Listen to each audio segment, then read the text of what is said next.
Okay guys, so I'm going to show you how to take this upper center console out. It's pretty easy. Little screwdriver pries this thing out.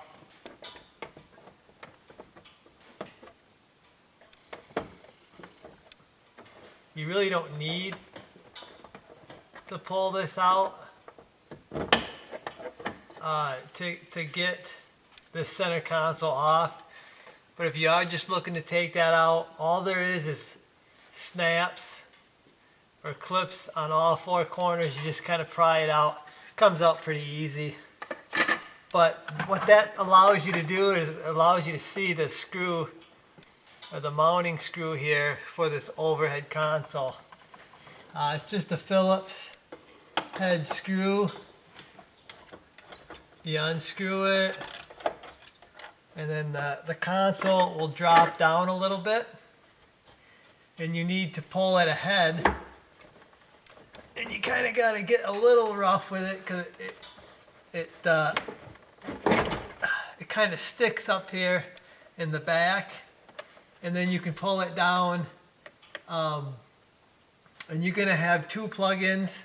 Well, if you have OnStar, you'll have two. I got one for my speaker, one for the lights. You got to unplug them. They are normal GM plugs where you got to kind of push the tab and unplug them. But on the back side, I don't know if you're going to be able to see that or not, but on the back side of the center console, there's like deals that go into square slots up here, and they slide in. So once you get everything done in there and you're going to put it back up here, you line it up into those square slots, and then you slide it back. You slide it and it kind of clips into there. Then you take your front of your console, take your screw. This is where it helps to have this off because you can actually see where your screw is going in.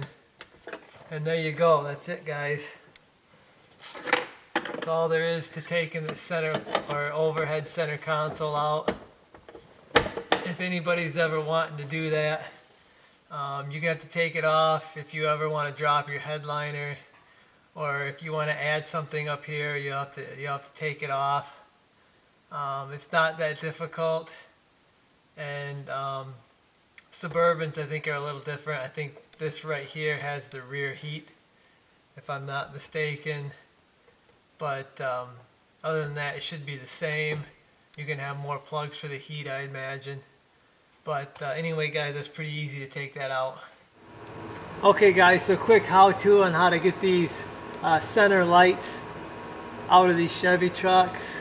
You go from the driver's side, you pop that off, swing this down, that releases this side of the light, the passenger side of the light. You bring it down, slide it towards the passenger side, and that pulls it off because it's held right here with this slide deal.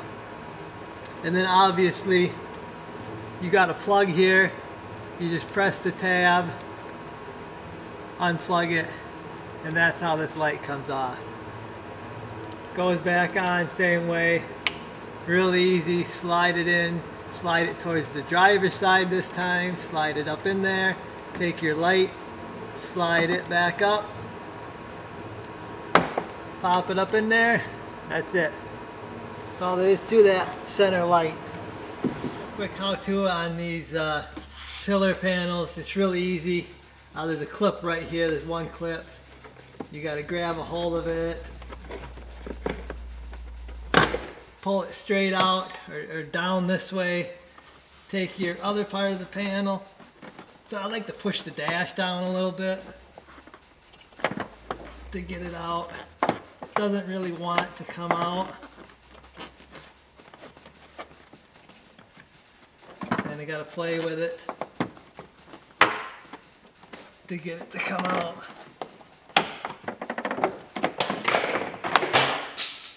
And once you play with it enough, it'll come out. It's got little ridges right here that want to hold on to the dash. A quick look at the back side of the panel. There's the clip I'm talking about. These deals right here like to grab a hold of the dash really good. See, they got little ridges. You got to kind of push the dash out of the way and pull this up out of the dash because this is kind of behind it too. So you just got to play with it. So install, say reverses removal there. You just kind of struggle with this end here until it goes under the dash. Once it's under the dash, that's the hardest part. You bring this up into the deal, pop it in place, and there you go. Pretty easy, guys. Quick how-to on these sun visors, installing them back in. They're just held in with screws. They're actually Torx head T15. I got the little piece here that supports the sun visor. I'm going to put that in first. I just put this one in first because it helps support the visor when you're putting in the rest of it. That little screw wants to fall out. Don't go crazy, this is just plastic. So once you get that in, you've got the sun visor itself that goes in. I got a close-up of this. The close-up of the mount. 3 screws, Torx bits. You see they go pretty deep inside, so you need a way to get at them. Again, same Torx screwdriver. I'm using a screwdriver because they're really deep. And some of my bit thing for my ratchet wouldn't work. But anyway, they got centering pins. Both these brackets have centering pins to help you find where you need to be. So you just push them in there and tighten it up. Once you get the first one in, you can lock it into your support. And you can finish putting the rest of these in.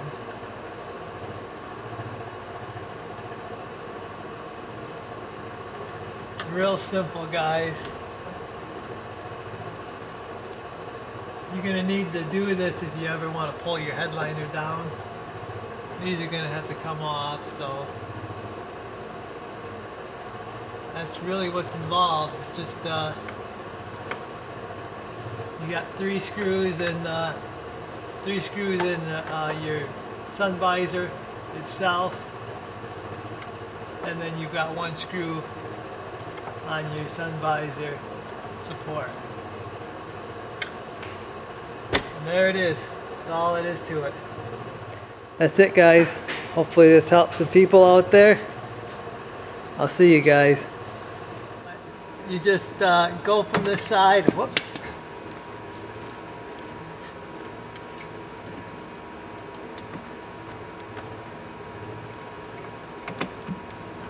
A little too easy.